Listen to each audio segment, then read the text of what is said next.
As três leituras, queridos irmãos aqui presentes e aqueles que nos acompanham pelas redes sociais.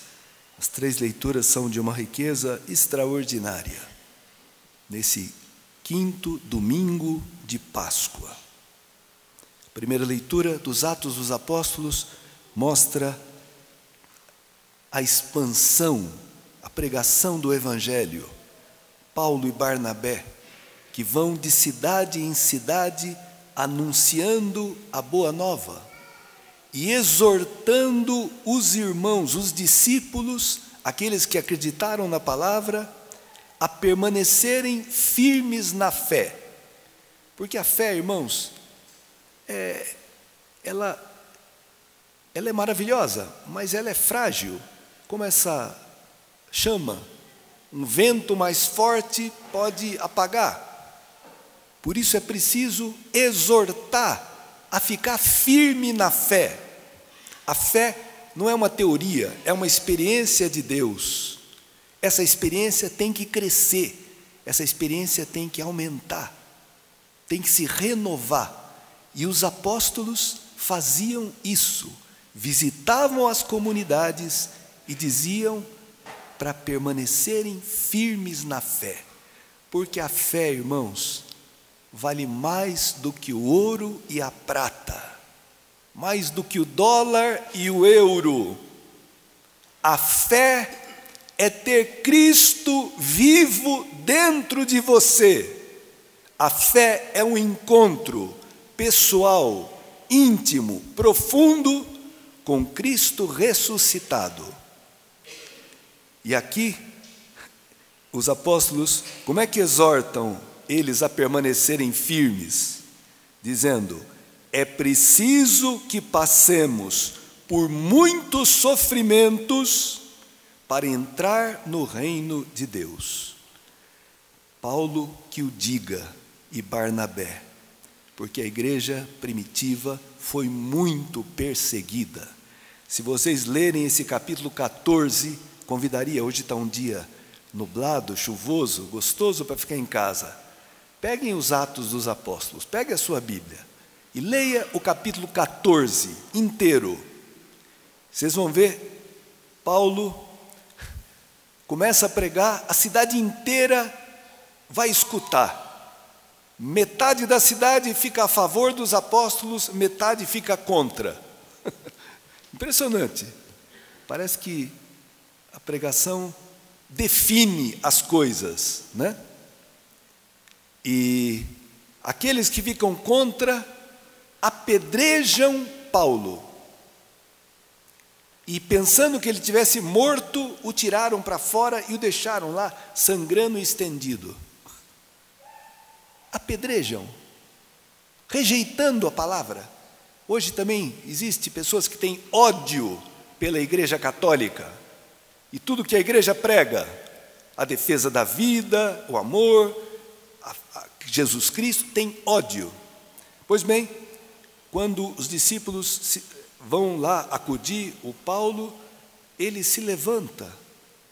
Não sei se Cristo ressuscitou Paulo naquele momento, ou se ele fingiu que estava meio morto e não estava, não sei, mas o fato é que ele se levanta e continua a missão.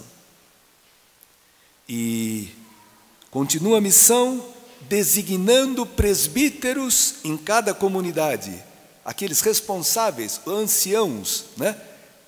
Ele solidificava as comunidades, designando responsáveis dela, presbíteros. E depois eles voltam para a sua comunidade. Paulo e Barnabé tinham a sua comunidade, Antioquia. E ali, o que eles fazem? Reúnem a comunidade e contam tudo o que Deus fizera por meio deles. Que beleza, não é? Contam o que eles fizeram. Contam o que Deus fizera por meio deles. Que beleza, que humildade. É Deus que faz, irmãos. É Deus que converte as pessoas. É Deus que salva. É Deus que perdoa. É Deus que faz novas todas as coisas. Os apóstolos são instrumentos super disponíveis nas mãos de Deus. E tá bom, teria muito mais coisa para falar daqui, mas vamos para frente, porque essa segunda leitura do Apocalipse é maravilhosa. É quase o penúltimo capítulo da Bíblia, capítulo 21 do Apocalipse. João tem uma visão do céu, e ele fala: vi um novo céu e uma nova terra, pois o primeiro céu e a primeira terra passaram, e o mar já não existe. O mar é símbolo da morte, é a morada do Leviatã, aquele monstro que engole as pessoas. O mar já não existe. Novo céu e uma nova terra. Essa terra e esse céu vão ser transformados, transfigurados. Vai ser novo. Deus vai fazer uma realidade nova. Aqui, essa palavra só dá para ser entendida em profundidade em contraposição com o Gênesis. Porque no Gênesis, aqui fala: vi a cidade santa, a nova Jerusalém, descia do céu de junto de Deus, vestida qual esposa para o seu marido. No Gênesis, lá no capítulo 3, aparece Adão e Eva, que depois do pecado se escondem de Deus, têm medo de Deus e se escondem. Aqui, a humanidade nova, a nova Jerusalém, é como uma esposa enfeitada para o seu marido. A relação não é de medo, a relação não é de quem está fugindo, se escondendo, é de quem está enfeitada para um casamento, seu marido que a ama. Irmãos, que coisa maravilhosa que a visão cristã do futuro. Nós não estamos caminhando para o cemitério, nós não estamos caminhando para o nada, nós estamos caminhando para um matrimônio com Deus, que nos ama. Como marido e mulher são uma só carne, nós seremos um com Deus. Essa esposa enfeitada para o seu marido. Sabe qual é o enfeite, a beleza dessa esposa, que é a igreja? A humildade. Humildade. É da humildade que nasce o amor, é da humildade que nasce a paciência, é da humildade que nasce a sabedoria, é da humildade que nasce o amor. Tudo nasce da humildade. Essa esposa está enfeitada, porque Cristo lavou-a com o seu sangue, perdoou os seus pecados. Agora não tem que se esconder mais. Agora ela se enfeita para o seu marido, o seu esposo, que é Jesus Cristo. Lá no Gênesis, Adão e Eva são expulsos do paraíso por causa do pecado. Pecado é desobedecer a Deus, é duvidar do amor de Deus. E você experimenta a morte no teu vazio, no teu ser. Pois bem, aqui, olha só, ouvi uma voz que saía do trono e dizia: esta é a morada de Deus entre os homens. Deus vai morar no meio deles. Eles serão o seu povo e o próprio Deus estará com eles.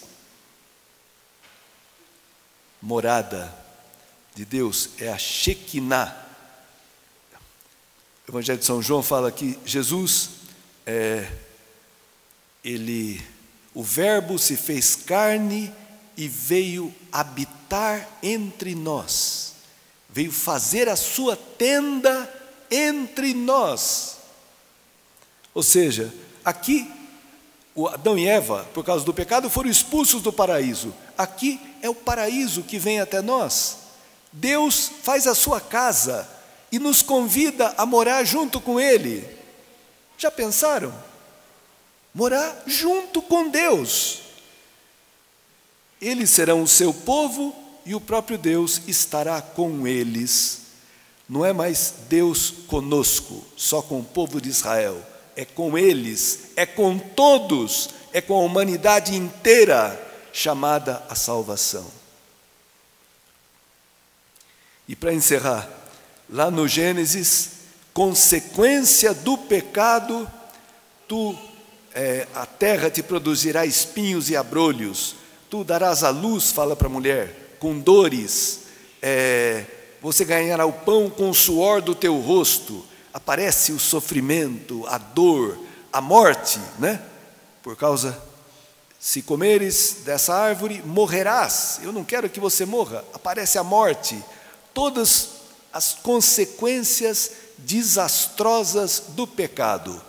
Olha aqui, Deus enxugará toda lágrima dos seus olhos, e não haverá, a morte não existirá mais, não haverá mais luto, nem choro, nem dor, porque passou o que havia antes.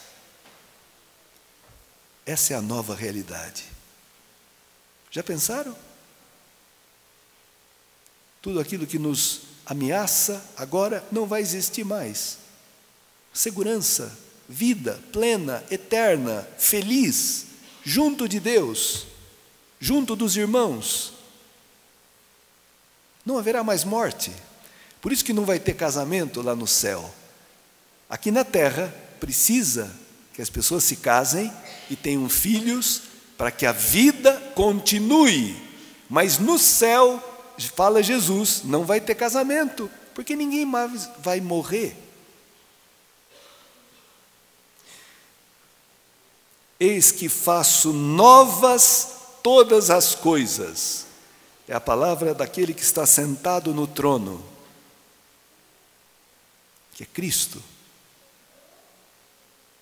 Cristo quer fazer novas todas as coisas. O meu sacerdócio, Cristo quer fazer novo. O teu casamento, Cristo quer fazer novo. O teu relacionamento com a tua mulher, com o teu marido, novo.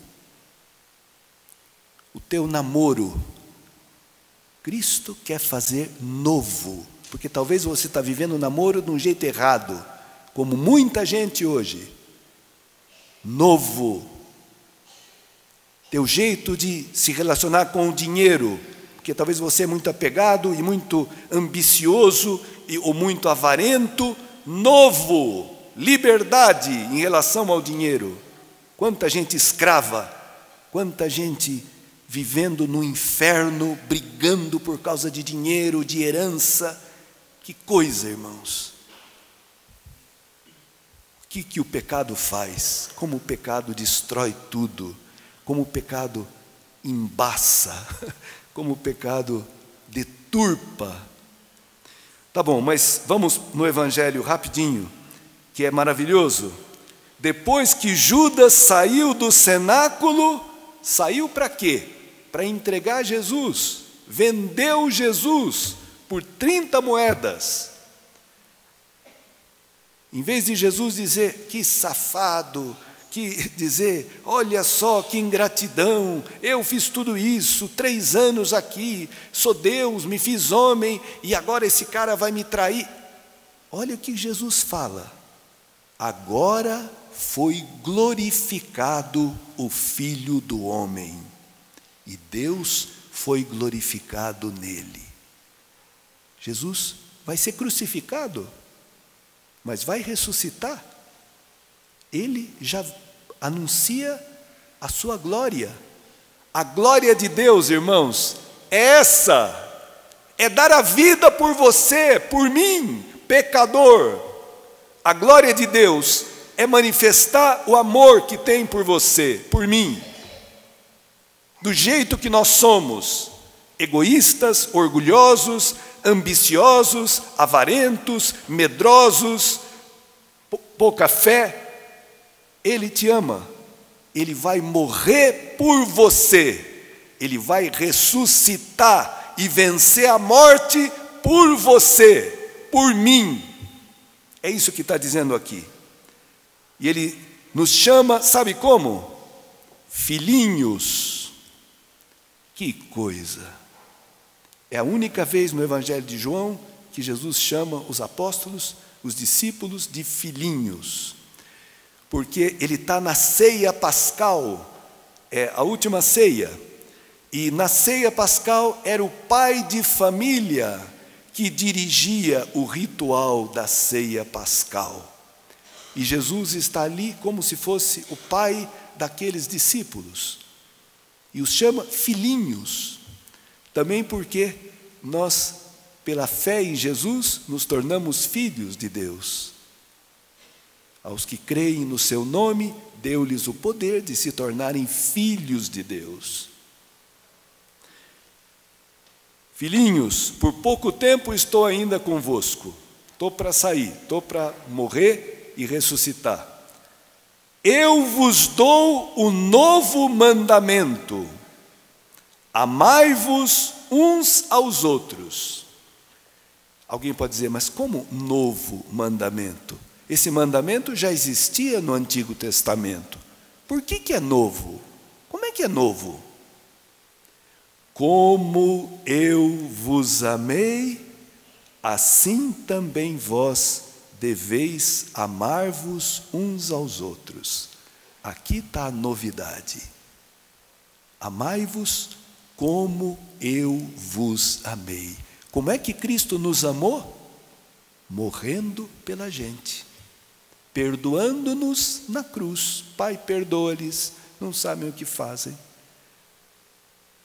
Nos ensinando, nos corrigindo, nos educando, tendo paciência com a gente, nos chamando, nos dando o seu Espírito. Assim Ele nos amou. Nisto todos conhecerão, nesse amor, que sois meus discípulos, se tiverdes amor uns aos outros. Irmãos, São João vai dizer na sua primeira carta, ninguém viu a Deus, mas se nós nos amarmos uns aos outros, como Deus nos amou, Deus permanece em nós e nós permanecemos nele. Deus está presente onde existe o amor, porque Deus é amor. Irmãos, só é possível amar o outro porque Cristo me amou primeiro. Eu só posso perdoar alguém de coração se eu experimentei que Cristo me perdoou primeiro. Quando eu merecia o inferno, quando eu merecia ser condenado, ser abandonado, Ele me acolheu, Ele me perdoou, me deu uma nova chance, me deu milhares de chances. Ele me acolheu, Ele não me julgou, não me condenou. Se eu experimento esse amor, eu posso amar o outro. Também quando o outro me decepciona, também quando o outro não corresponde àquilo que eu esperaria, eu posso, porque eu fui amado. Nisto, aquele que não tem fé, aquele teu parente ou colega de trabalho que não acredita em Deus, não acredita na igreja, não acredita em nada, se ele vê uma comunidade que se ama, que se ajuda, que se perdoa, eles vão acreditar. Teus filhos, se percebem que vocês, pais, discutem, brigam de vez em quando, é normal, mas depois se perdoam, se reconciliam, têm a humildade de dizer, me perdoa, olha, eles vão ver o amor e vão acreditar em Cristo. Porque o amor, irmãos, ou entra pelos olhos ou não entra por lugar nenhum. Nisso todos conhecerão que vocês são meus discípulos, se vos amardes uns aos outros, assim como eu vos amei. Essa é a nossa identidade, esse é o nosso DNA de um cristão. As outras pessoas podem fazer muitas coisas, mas amar como Cristo amou, um cristão pode fazer. Não porque é um super-homem, porque a graça de Deus o ajuda, os sacramentos e tudo mais. Tá bom, irmãos? Vamos então guardar no coração essa palavra. Cristo quer fazer novas todas as coisas, dentro de mim, dentro de você. Alegremos-nos, deixemos Ele fazer. Guardemos essa palavra, creiamos e tenhamos essa esperança maravilhosa. Se nós tivermos essa esperança do Apocalipse, nós enfrentaremos as dificuldades com muita tranquilidade e com muita fortaleza.